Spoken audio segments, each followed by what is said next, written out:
Donc aujourd'hui, nous sommes sur le dernier bâtiment des Galeries Lafayette sur la partie démolition.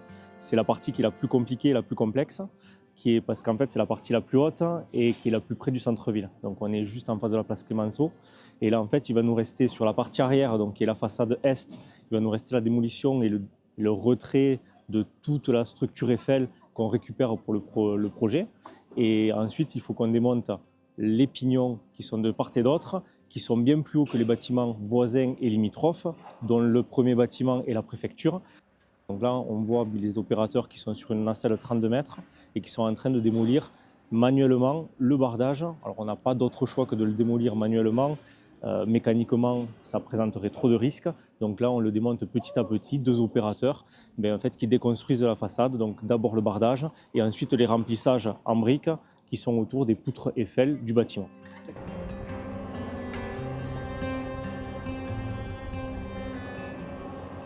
C'est une phase qui va durer à peu près 10 jours, donc que du manuel, où on fait un nettoyage tous les soirs de tous les gravats qui sont tombés pour éviter d'encombrer le chantier en pied de bâtiment.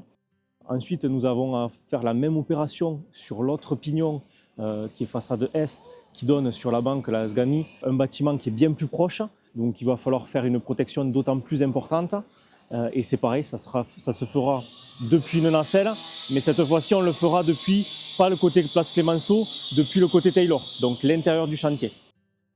Une fois qu'on aura déconstruit ce pignon manuellement, il y aura encore une phase de découpe, où là ça sera un sous-traitant, l'entreprise Stifor, qui va venir avec une grosse scie murale et qui va venir scier l'ensemble de la façade pour la désolidariser entièrement du reste du bâtiment, pour qu'après on puisse le faire tomber de façon mécanique.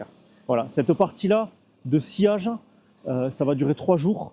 Donc il y aura quand même un peu de, on va dire, d'encombrement sur la place Clémenceau, parce que là on le scie depuis la place Clémenceau. Une structure métallique a été montée par l'entreprise Masse et Eiffage pour sécuriser la façade qui va rester, elle, sans maintien des autres murs. La façade monte jusqu'à 22 mètres de haut et c'est vrai que laisser un mur sans contreventement, ce n'était pas possible. Donc on a été obligé de réaliser toute une structure métallique pour contreventer cette façade. Et on va pouvoir comme ça, une fois posée, démonter l'ensemble des pignons, des structures qui la tiennent, la dissocier pour pouvoir la conserver.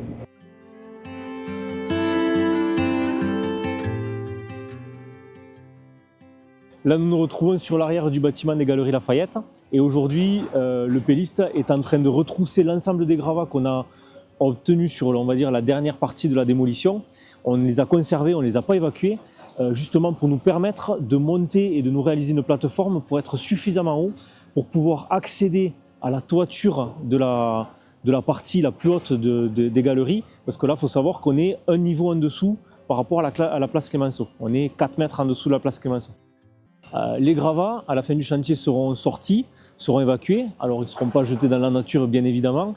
Ils partent chez Reval BTP, qui est un de nos partenaires, qui va les retraiter pour les recycler, pour après les remettre dans des tranchées.